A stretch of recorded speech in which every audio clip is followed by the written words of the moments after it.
오늘 우리에게 주시는 말씀은 신명기 14장입니다. 신명기 14장 22절부터 29절까지 우리 한 절씩 교독해서 읽도록 하겠습니다. 너는 마땅히 매년 토지 소산의 11조를 드릴 것이며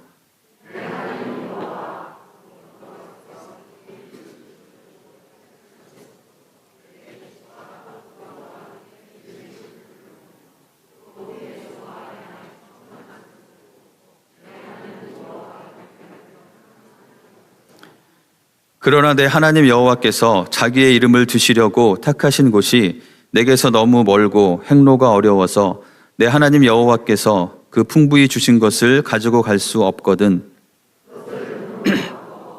돈을 싸가지고 내 하나님 여호와께서 택하신 곳으로 가서 내 마음에 원하는 모든 것을 그 돈으로 사되 소나 양이나 포도주나 독주 등 내 마음에 원하는 모든 것을 구하고 거기 내 하나님 여호와 앞에서 너와 내 권속이 함께 먹고 즐거워할 것이며 내 성읍에 거주하는 레위인은 너희 중에 분깃이나 기업이 없는 자이니 또한 저버리지 말지니라.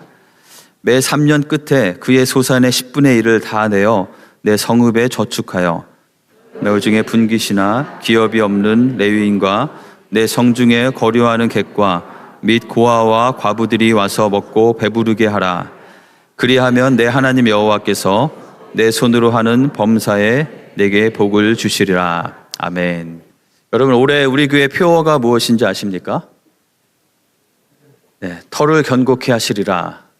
네, 올해 한 해를 시작하면서 제가 어떤 기도를 가지고 한 해를 시작하면 좋을까 이렇게 생각하다가 하나님께서 우리의 터를 다시 견고케 세워주셔서 우리가 하나님께서 우리 가운데 주시기 원하시는 아름다운 물된 동산과 같은 그런 공동체가 되기를 원하는 마음으로 오늘 한 해를 시작하게 되었습니다.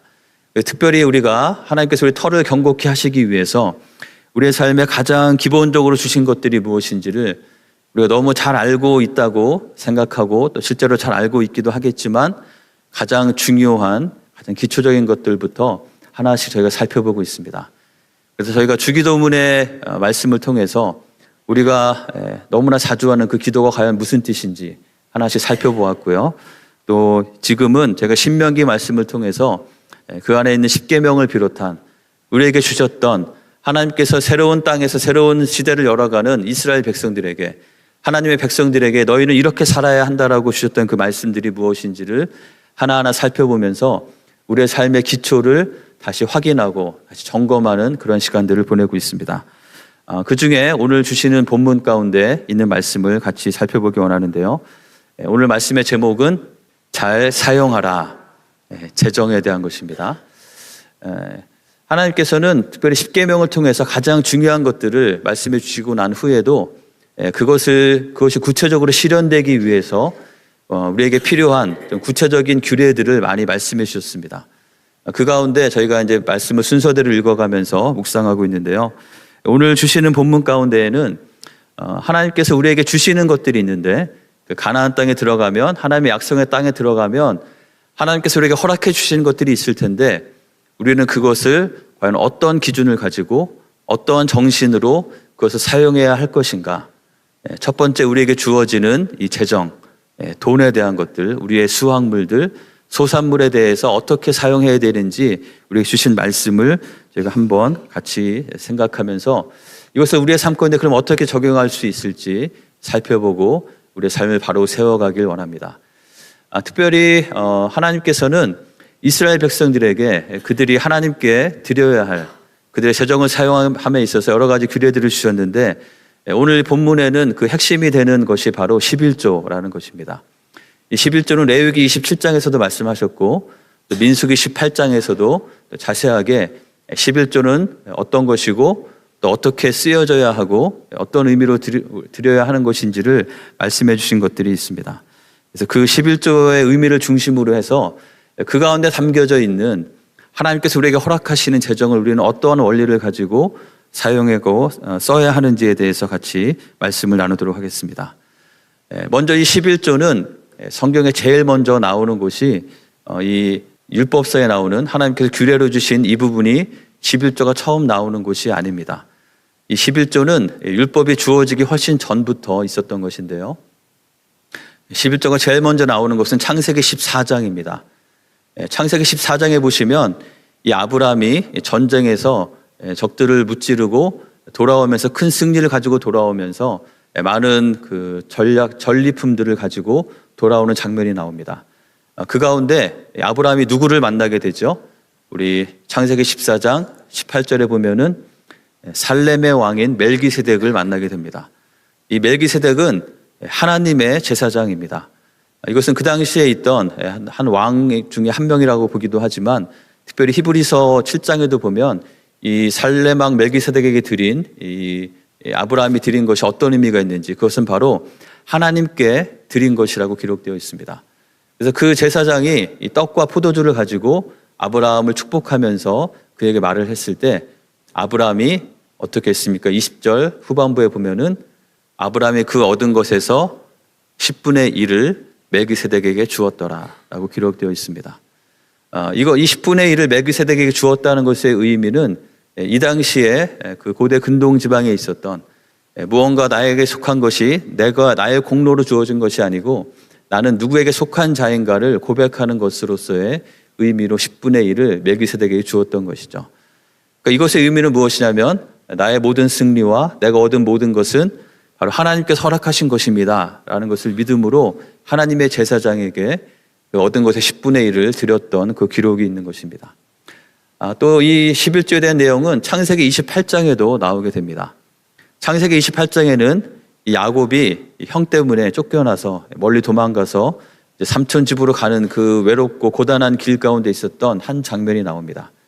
그가 잠을 자던 중에 하나님께서 환상을 통해서 그에게 복을 주실 것을 약속하셨고 그것을 보았던 야곱이 그 자신이 베고 잤던 그 돌베개 위에 제단을 쌓으면서 하나님께서 정말 나를 복 주셔서 나를 다시 아버지 집으로 돌아오게 하시면 나는 하나님을 평생 나에게 하나님으로 섬길 것이고 또 22절 뒷부분에 어떠한 서약을 하게 되죠?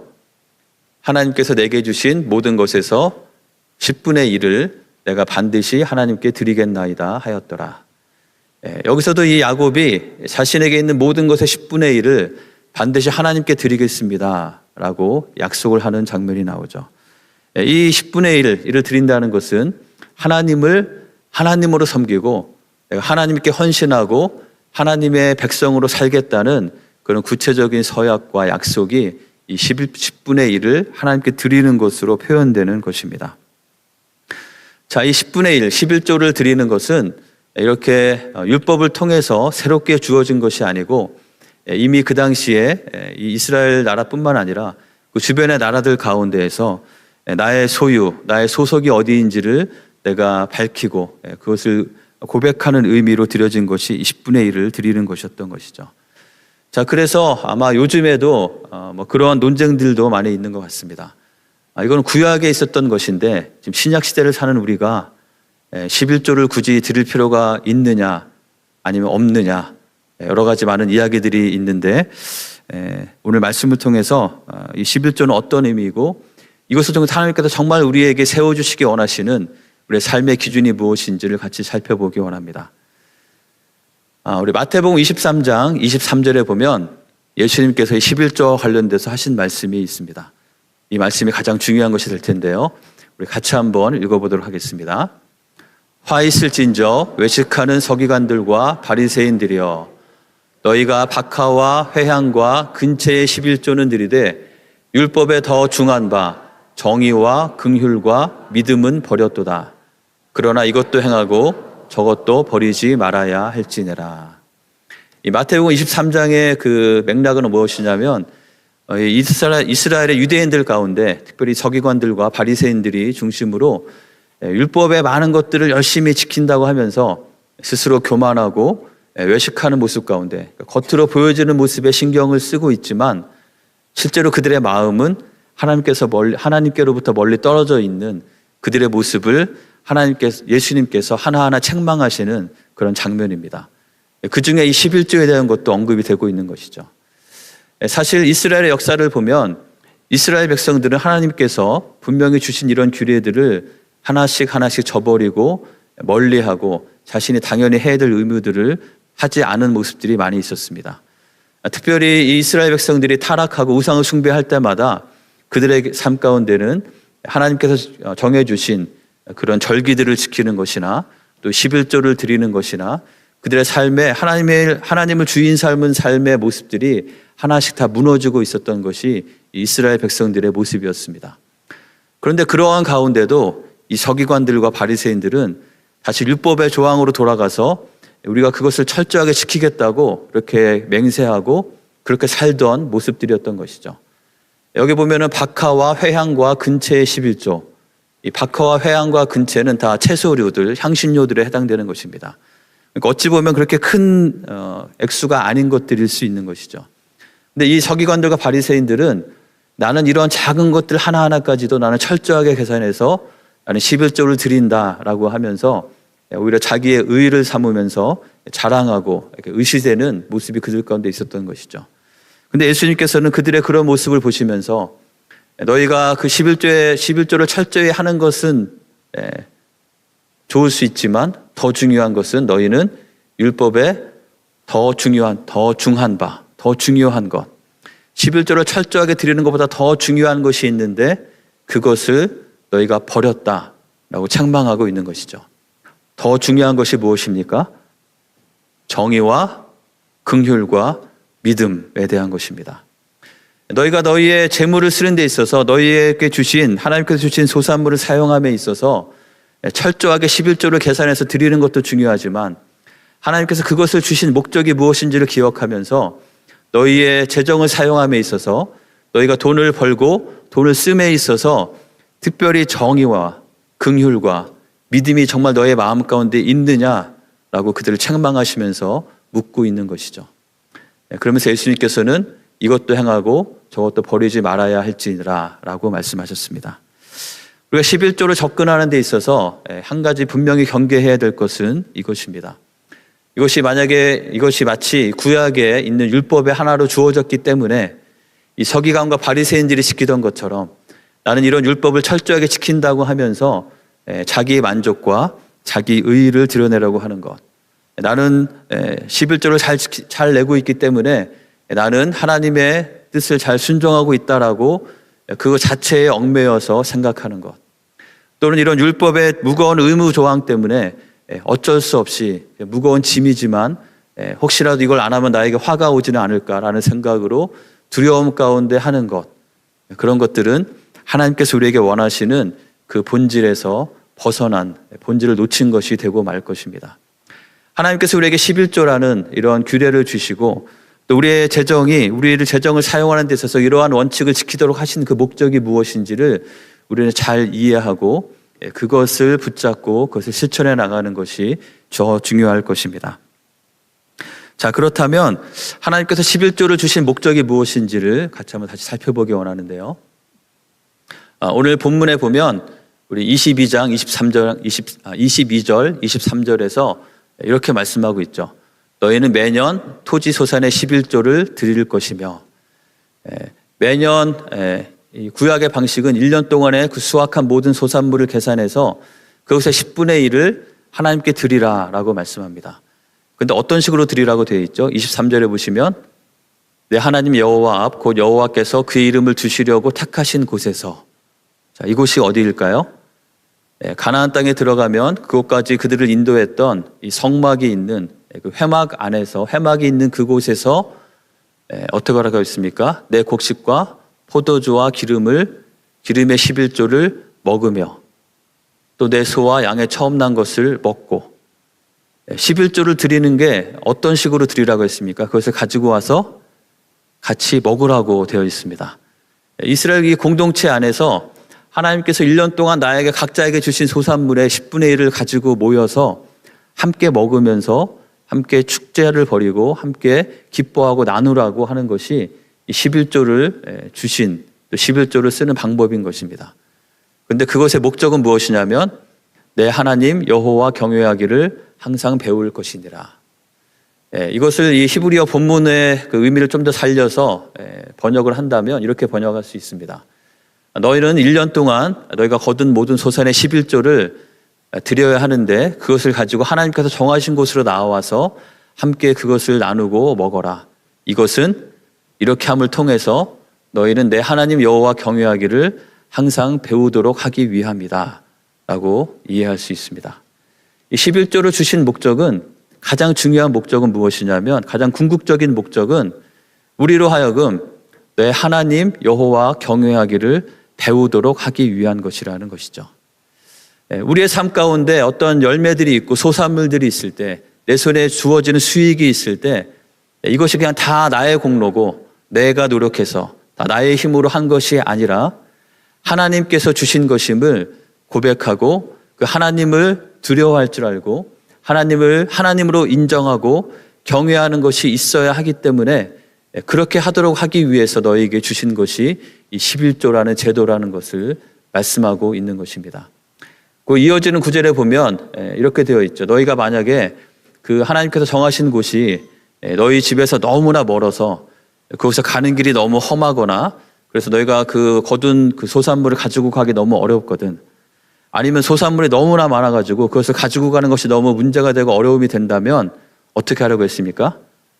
그것을 돈으로 바꾸어서 돈으로 가지고 가서 그곳에 가서 내가 필요한 것들을 다 사서 함께 먹고 함께 축제에 참여하라 라고 되어 있습니다. 이 말씀을 보면서 그런 생각을 할 수도 있을 것 같아요. 굳이 꼭 그래야 될까? 그냥 하나님께서 우리에게 주신 것에 감사하면서 어차피 다 그곳에 가서도 가족끼리 함께 먹으라고 했기 때문에 그냥 각자 있는 곳에서 그냥 감사하면서 그냥 먹으면 될 텐데 왜 굳이 하나님께서 택하신 곳까지 모든 것을 가지고 가서 그게 가지고 가기 어려우면 굳이 돈으로 바꾸어서까지 그곳에 가서 다 모여서 그것을 함께 먹게 하셨는가? 그것은 바로 그냥 편한 대로, 그냥 우리의 편의대로 그렇게 살아가는 것이 아니고 하나님께서 정해 주신 기준대로 하나님께서 정하신 그곳으로 나아가서 나의 모든 것을 하나님께서 주셨음을 고백하면서 하나님께 함께 드리고 하나님 안에 있는 공동체 안에서 함께 나누도록 하신 것이라는 것을 기억해야 될 줄 믿습니다. 레위기와 또 민수기에 보면은 특별히 그 11조의 그 물건들을 가지고 그 재물들을 가지고 레위인들의 필요한 것을 나누도록 하신 것을 보게 됩니다. 이 레위인들은 땅을 분배할 때 따로 땅을 분배받지 않았습니다. 그들은 하나님의 일을 하는 것이 그들의 분깃이 되었고 그들의 몫이 되었고 그래서 다른 지파의 사람들이 11조를 드리는 것을 가지고 생활하도록 되어 있었던 것이죠. 그리고 또 회막과 또 앞으로 세워진 성전 안에서 그것을 관리하고 필요하는데 필요한 그 물건들을, 그 물질들을 11조를 통해서도 사용하도록 되어 있었던 것이죠. 11조의 첫 번째 중요한 의미는 우리에게 주어지는 그 소산물 가운데, 우리에게 주어지는 그런 이익들 가운데 나에게 주어진 어떤 수입이 있다면 그 가운데는 분명히 하나님을 위한 하나님의 몫이 있다는 것이고 그것은 하나님의 공동체 안에서 함께 드리고 모두가 모여서 그것을 가지고 공동체의 필요를 함께 나누고 또 하나님께서 맡기신 그 일들, 또 하나님을 예배하는 그 일들을 잘 하도록 하기 위해서 그것을 사용하도록 우리에게 주신 제도가 바로 11조라는 것이죠. 우리의 삶 가운데 하나님을 경외하는 것이 있어야 한다는 것입니다. 자, 그런데 오늘 본문을 읽다 보면 좀 특이한 것이 한 가지가 더 나오는데요. 28절, 29절에는 또 다른 11조가 나옵니다. 매 3년 끝에 그의 소산의 10분의 1을 다 내어 내 성읍에 저축하여. 매년 11조를 하나님께 드릴 뿐만 아니라 3년에 한 번씩 11조를 한 번 더 드리라고 되어 있습니다. 이 11조를 더 드리라고 하는 그 목적은 무엇인가요? 너희 중에 분깃이나 기업이 없는 레위인과 내 성중에 거류하는 객과 및 고아와 과부들이 와서 먹고 배부르게 하라. 이 두 번째, 이 3년마다 드리는 이 10분의 1, 이 11조는 그 공동체 안에 필요가 있는 사람들, 가난한 사람들, 특별히 내 성중에 거류하는 객들, 이들은 외국인들에 해당되게 되겠습니다. 이들은 그 땅 안에서 분배받은 땅이 없기 때문에 경제적으로 굉장히 취약할 수밖에 없는 그런 사람들이죠. 또 그 당시에 가장 취약계층이라고 할 수 있는 이 고아와 과부들, 그들의 필요를 채우는 것을 위해서 사용하라고 말씀하고 있는 것이죠. 그래서 이 11조의 정신 가운데 두 번째 정신은 나에게 주신 것이 다 내 것이고 다 내가 먹고 끝나는 것이 아니라 모든 것이 하나님께 속한 것이지만 하나님께 나에게 맡겨주셨을 때 나는 그 안에 내가 하나님을 위해서, 하나님의 공동체를 위해서, 하나님의 일을 위해서 떼어드려야 될 부분이 있다는 것과 또 한 가지는 내 이웃, 내 주변의 이웃들을 위해서 내가 나누어야 할 몫이 그 가운데 있다는 것을 가르쳐 주시기 위해서 이런 11조의 제도를 우리에게 허락하신 것입니다. 이것은 예수님께서 우리에게 가장 큰 계명이 무엇인지 가르쳐 주셨던 것들과 일맥상통하는 내용이라고 볼 수 있겠습니다. 한 율법사가 예수님께 율법 중에서 어느 계명이 가장 큽니까? 라고 물었을 때 예수님께서는 뭐라고 대답하셨습니까? 첫 번째 가장 큰 계명은 무엇이죠? 내 마음을 다하고 목숨을 다하고 뜻을 다해서 주 너의 하나님을 사랑하라. 하나님을 사랑하는 것이 너희의 가장 중요한 계명이다 라고 말씀하셨습니다. 그리고 나서 두 번째 똑같이 중요한 두 번째 계명은 무엇이라고 하셨습니까? 내 이웃을 내 자신같이 사랑하라. 이 두 계명이 온 율법과 모든 율법의 그런 규례들과 또 모든 선지자들을 통해서 주셨던 그 모든 말씀들을 다 관통하고 꿰뚫는 모든 것을 다 통달하는 그런 강령이라고 말씀해 주셨던 것이죠. 율법에 있는 모든 것들의 가장 중요한 정신은 내가 정말 하나님을 경외하고 하나님을 가장 사랑하는가, 그리고 내 이웃들을 내 자신같이 정말 진심으로 사랑하는가. 하나님을 사랑하고 이웃을 사랑하라. 그것이 가장 중요한 계명이고 그것이 너희를 향하신 하나님의 뜻이다라고 말씀해 주신 것입니다. 오늘 본문에 있는 이 11조의 내용을 볼 때 예수님의 이 가르침과 같은 내용이라고 보겠습니다. 하나님을 사랑하고 내 이웃을 사랑한다는 것은 우리의 말로만 하는 것이 아니고 우리의 생각으로만 하는 것이 아니고 그것이 구체적으로 실천되기 위해서 필요한 것들 중에 하나가 바로 우리에게 주어지는 우리의 소산물, 우리에게 주어지는 재정, 우리에게 주어지는 어떤 재물들이 있을 때 그것을 내가 어떻게 사용할 것인가.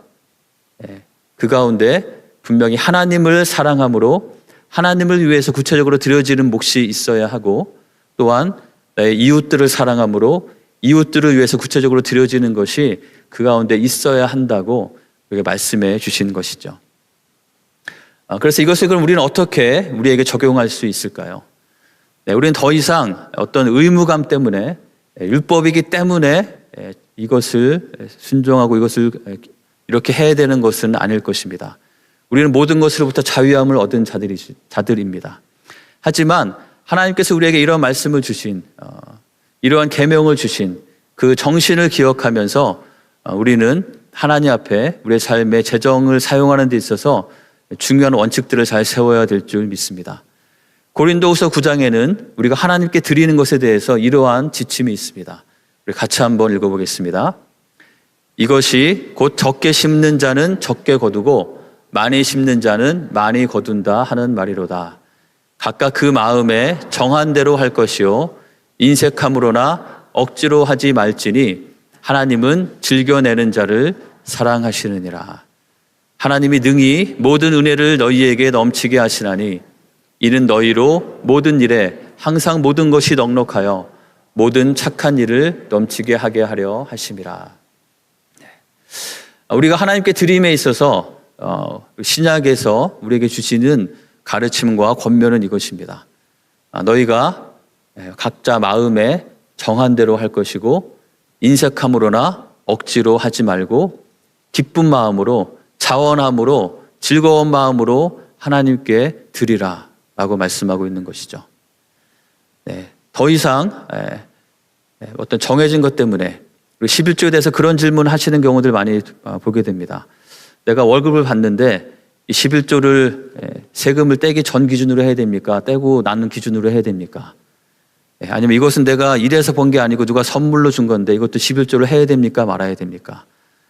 어렸을 때는 부모님이 분명히 11조 떼고 번 돈으로 나에게 용돈을 주셨는데 내가 용돈 받은 거 11조 또 떼야 됩니까? 이런 질문들이 있을 수 있겠습니다.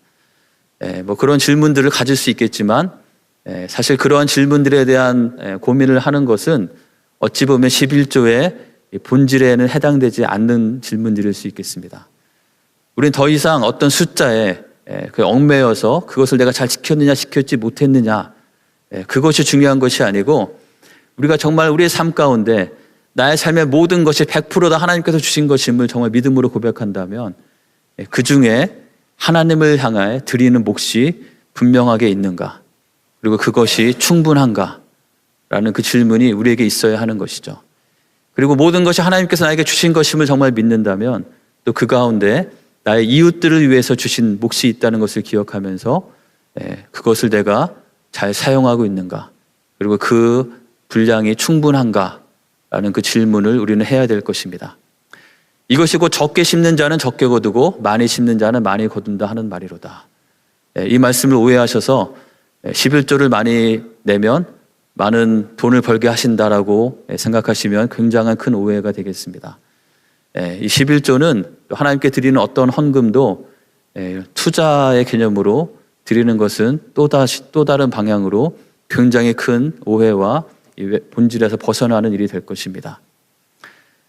이것은 내가 많이 무엇을 드림으로써 무엇을 많이 받기 위해서 드리는 그러한 것이 아니고 내가 정말 하나님을 얼마나 사랑하고 나의 삶 가운데 정말 모든 것이 하나님께서 정말 주신 것임을 나의 입술로만이 아니고 나의 마음의 중심으로 내 삶의 가장 구체적인 방법으로 얼마나 고백하는가, 믿음의 고백의 문제인 것이죠. 그리고 내가 하나님을 위해서, 하나님 나라를 위해서 더 기쁨으로 더 즐겨내기를 원할 때 하나님께서는 그러한 마음을 기쁘게 보시고 그러한 마음을 귀하게 보시고 그러한 마음 가운데 능히 모든 은혜를 넘치게 하셔서 항상 모든 일에 모든 것이 넉넉해서 모든 착한 일을 넘치게 하게 하시겠다고 약속해 주신 것이죠. 이 은혜를 넘치게 하시는 것은 어떤 돈이 더 많이 벌게 하는 그런 것이 꼭 아닐 수도 있겠습니다. 하지만 분명한 것은 우리가 돈이 많다고 해서 더 많이 헌금을 하거나 돈이 많다고 해서 다른 사람께 더 많이 나눌 수 있는 것이 아니죠. 그 마음 가운데 정말 그렇게 기꺼이 할 수 있는 은혜와 그 감사와 기쁨이 있을 때 그렇게 할 수 있는 것입니다. 우리가 기쁜 마음으로 하나님을 사랑하고 이웃을 사랑하는 마음으로 우리의 재정을 그렇게 사용하기를 힘쓸 때, 기쁜 마음으로 그렇게 할 때 하나님께서는 우리의 마음 가운데, 우리의 삶 가운데 더 그렇게 드리기 원하는, 더 그렇게 드릴 수 있는 그 은혜를 넉넉하게 하셔서 우리의 삶이 재정적으로는 밸런스가 더 높아질지 낮아질지 모르겠지만 그것과 관계없이 더 큰 기쁨과 감사가 넘치는, 은혜가 넘치는 삶을 살게 하시겠다고 약속하신 것이죠. 우리의 삶은 하나님께서 이런 기준을 우리에게 주신 것은 우리가 돈에 의해서 노예가 되는 삶을 살지 않기 위해서 이러한 계명을 주셨다고 믿습니다. 이 돈은, 재물은 우리의 마음을 뺏어가기가 너무나 쉽죠. 특별히 이스라엘 백성들 가운데 이러한 고백이 중요했던 것은 그들은 이전에 애굽 땅에 살면서 애굽 땅에 익숙한 문화에 살던 사람들입니다. 근데 이 애굽 땅과 그들이 들어갈 가나안 땅의 가장 큰 차이점이 무엇이냐면 애굽 땅에는 나일강이 흐르고 있습니다. 나일강의 그 풍부한 물 때문에 그들은 언제든지 그 물을 끌어다가 농사를 잘 지을 수 있는 그런 환경 가운데 있었던 것이죠. 그래서 이 애굽에 있는 우상들은 이 나일강과 관련된 우상들이 많이 있습니다. 근데 가나안 땅은 애굽 땅과 가장 큰 차이점이 무엇이냐면 그런 큰 강이 없고 그 땅이 비옥한 땅이 되기 위해서 가장 중요한 것은 비가 제때 내리는 것입니다. 비가 제때 잘 내리게 되면 큰 풍작을 얻게 되지만 비가 오지 않으면 다 말라버릴 수 없는 땅이 가나안 땅인 것이죠. 그래서 가나안 땅은 비가 내리도록 하기 위한 그런 우상들이 많이 발달된 그런 곳이었습니다. 우리가 잘 아는 바알과 아세라, 그 우상들은 그들에게 비를 내려주는, 그 비를 통해서 많은 풍부한 소산물을 얻게 하는, 다산을 얻게 하는 그러한 신들이 이 바알과 아세라 신들이었던 것이죠.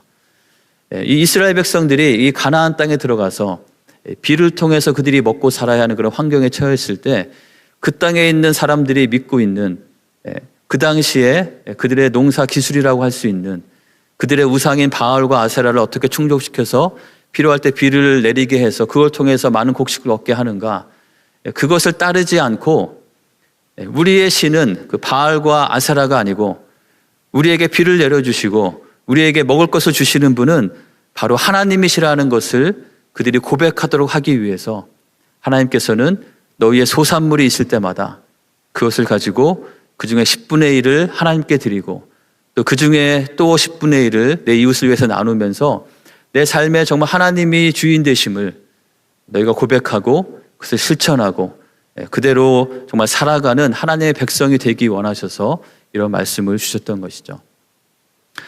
우리 이 11조에 대한 대표적인 말씀이 말라기서에 있습니다.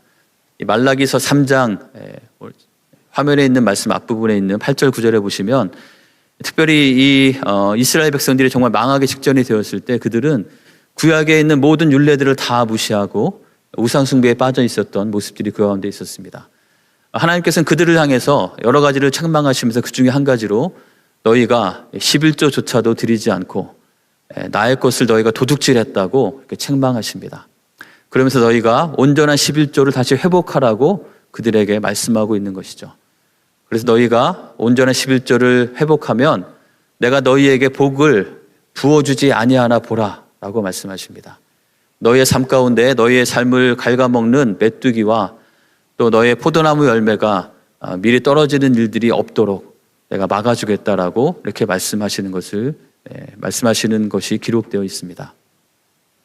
하나님께서는 이 이스라엘 백성들이 하나님을 향한 그들의 어떻게 보면 가장 실질적인 그들이 가지고 있는 그 재정을 사용함에 있어서 하나님께서 원하시는 그 원칙을 다시 회복하기를 원하시는 것입니다. 그리고 그것을 정말 원하시기 때문에 내가 정말 그렇게 하면 내가 너에게 복을 부어줄 테니 정신을 차리고 돌아오라고 말씀하고 있는 것입니다. 이 10절 11절에 있는 하나님의 약속의 가장 큰 결론에 해당되는 부분은 사실 12절입니다. 우리 12절 같이 한번 읽어보겠습니다. 너희 땅이 아름다워짐으로 모든 이방인들이 너희를 복되다 하리라. 만군의 여호와의 말이니라. 하나님께서 복을 부어주시고 메뚜기를 막아주시고 포도나무 열매가 미리 떨어지지 않게 하시는 이런 것은 그냥 어떤 상징적인 모습이라면 그 하나님의 복의 약속의 가장 중요한 모습은 무엇이냐면 너희 땅이 아름다워지게 하실 것이다 라는 약속인 것이죠. 너희 땅이 아름답게 하신다는 것은 무슨 의미일까요? 그들이 살아가고 있는 그곳, 그들의 발을 딛고 있는 그곳에서 살아가는 그 공동체의 삶과 각자의 삶을 하나님께서 아름답게 만들어 주시겠다는 약속인 것입니다. 제가 11조에 대한 또는 다른 헌금 상원에 대한 이런 것들을 볼 때 우리 교회 안에도 굉장히 많은 분들이 간증하고 싶은 분들이 되게 많으신 것 같습니다. 제가 이렇게 개인적으로 교제하다 보면 과거에 있었던 지금 현재 이루어지고 있는 자신이 하나님 앞에서 어떠한 또 복을 누리고 있는지 또 하나님께 정말 잘 드렸을 때 어떻게 하나님께서 채우시는지 그런 간증들을 하시는 분들이 되게 많은 것 같고요. 제가 아마 그분들 간증을 나누라고 하면 몇 달이 걸릴 수도 있을 것 같습니다. 하지만 제가 그러한 간증들을 들으면서 더 특별히 주목하게 되는 것은 여러분 사업이 잘 되기 원하시면 헌금을 잘 하시면 사업이 잘 될 것입니다. 그런 말씀을 드리고 싶지는 않습니다. 하지만 제가 그분들의 그러한 자신의 경험들을 말씀하시는 그 말씀을 들으면서 제가 분명하게 확인하게 되는 것은 무엇이냐면 그분들의 표정에 나타나는 그 기쁨과 감사함, 더 하나님께 더 드리고 싶어하는 그 마음, 정말 나의 삶을 통해서 내가 경험했던 내가 정말 하나님께 하나님의 것을 올려드리고 하나님께서 원하시는 그 방식대로 때로 내가 내 당장 눈앞에 나에게 필요한 것이 있어 보이지만 그것보다 말씀에 따라서 나의 재정을 사용했을 때 하나님께서 나의 삶을 얼마나 풍성하게 하셨는가 그걸 나누는 그분들의 표정을 볼 때 그 표정이 그 삶이 너무나 아름답다는 것을 확신할 수 있었습니다. 우리가 우리의 삶에 하나님께서 주신 것들을 바른 기준을 가지고 잘 사용할 때 하나님께서는 또한 우리의 삶을 아름답게 하실 줄 믿습니다. 사람들이 돈이 많다고 해서 그의 삶이 아름답지는 않은 것 같습니다. 돈이 많으면서 아름다운 분도 있지만 돈이 많지만 굉장히 추한 분도 많죠. 돈에 대해서 더 얽매여서 인색함과 그 돈에 대한 더 아까움 때문에 다른 사람을 더 착취하고 오히려 정의와 긍휼을 저버리는 하나님에 대한 믿음이 없고 돈을 의지하며 살아가는 그런 모습을 살아가는 안타까운 모습들이 많이 있는 것을 보게 됩니다. 그러나 우리의 삶이 정말 아름다워지는 것은 우리 하나님을 하나님으로 섬기고 하나님께서 우리가 원하시는, 하나님께서 우리가 허락하시는 것들을 우리가 바른 우선순위와 바른 원리와 원칙 가운데 사용할 때 우리는 비로소 자유롭게 되고 우리의 삶이 아름답게 되고, 그러한 자들에게 하나님께서 더 많은 것을 부어주실 수밖에 없을 것입니다. 그래서 하나님께서 더 많은 기회들을 주시고 그것들을 가지고 하나님 나라를 위해서, 또 우리 주변의 이웃들을 위해서 더 많이 쓰여지는 삶을 살아갈 때 그것이 바로 우리의 삶이 아름다운 삶이 되게 되는 것일 것입니다. 자, 이것을 우리에게 적용하기 위해서 우리에게 허락하신 11조라는 그 기준을 저희가 잘 기억하면서 하나님의 경외하기를 배워야 할 것이라고 믿고요. 또 한 가지는 이것을 저희가 한번 적용해 보면 좋겠습니다. 아까 나와 있던 두 번째 11조에 대한 부분인데요. 매 3년마다 10분의 1을 내어서 성읍에 저축하라고 되어 있습니다. 자, 그러면 이것은 비율로 따지면 얼마가 될까요? 자, 매년 10분의 1은 그냥 10분의 1이죠. 3년마다 10분의 1이면 산수를 잘 해보시면 30분의 1이겠죠. 3년마다 10분의 1을 드리기 때문에, 자, 30분의 1을 생각해 보면 제가 청년 때 제가 다녔던 교회 목사님께 배웠던 것인데요. 30분의 1이면 우리가 한 달이 30일이잖아요. 그렇죠? 한 달 동안에 적어도 하루는 다른 사람을 위해서 살도록 하신 것이 이 말씀의 원리를 우리에게 적용하는 방법이 되지 않겠느냐라는 그 말씀이었는데, 굉장히 저에게 기억에 남고 지금도 그대로 지키려고 노력하고 있습니다. 어떤 집사님이 헌금을 하시는데, 특별히 구제헌금, 다른 사람들 위한 헌금을 하시는데, 그분이 이 말씀을 가지고 이렇게 헌금을 하신 거예요. 근데 그 헌금 액수가 드릴 때마다 계속 다르고, 또 몇십 원까지 이렇게 딱 굉장히 딱 떨어지는 액수가 아니고 그런 헌금을 드려서 왜 그렇게 하시냐라고 물어보니까 그분이 이 말씀을 통해서 결정하신 것이 무엇이냐면, 아마 그분이 분식점을 하시던 분이었던 것 같은데요.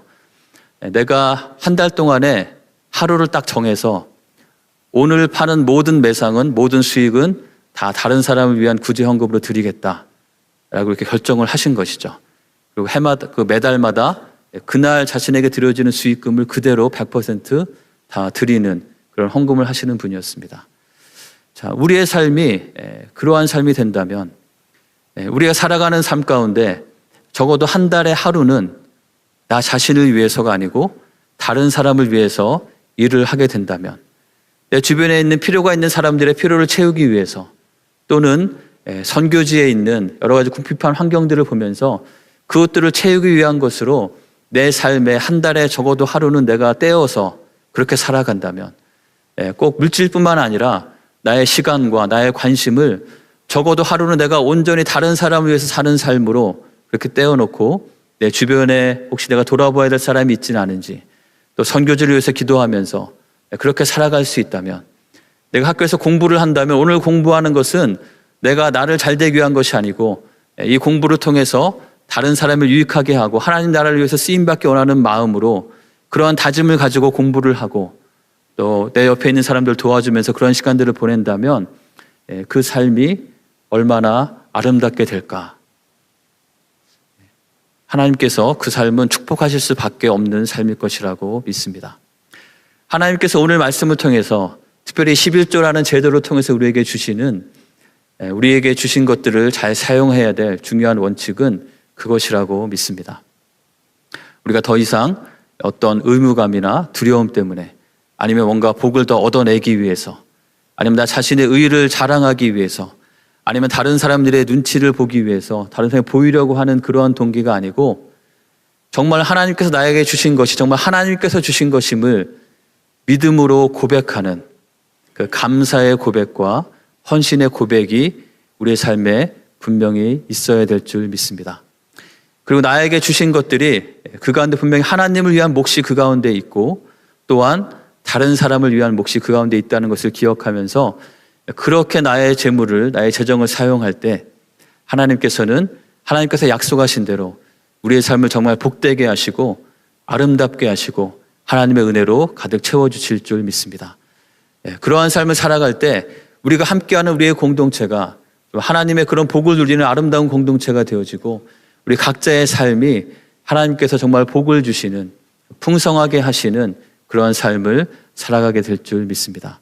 그런 삶을 살아가시는 우리 한 분 한 분이 되시기를 주님의 이름으로 간절히 축원하고 축복합니다. 함께 우리 주어진 말씀 위해서 같이 기도하겠습니다. 시간 함께 기도할 때 좀 우리의 삶 가운데 우리의 삶의 정말 모든 것이 하나님께서 주신 것임을 제가 믿음으로 하나님 앞에 감사하며 고백하기 원합니다. 그리고 하나님께서 우리의 삶의 그 기준 가운데 바로 세워지기 위해서 우리에게 주신 것들을 사용함에 있어서 그냥 모든 것이 다 내가 먹는 것으로 끝나는 것이 아니라 나의 삶 가운데 하나님의 나라를 위한 것, 하나님의 공동체를 위한 하나님께 드려야 될 몫이 있고 또는 우리의 삶 가운데 우리 이웃과 나눠야 될 몫이 있다는 것을 우리가 기억하면서 우리의 삶이 그렇게 하나님 앞에 아름답게 드려지고 아름답게 쓰임받는, 그래서 하나님의 은혜가 더 풍성하게 누려지는 그런 삶이 되기를 원하는 마음으로 하나님께 결단하면서 같이 기도하도록 하겠습니다. 함께 기도하겠습니다.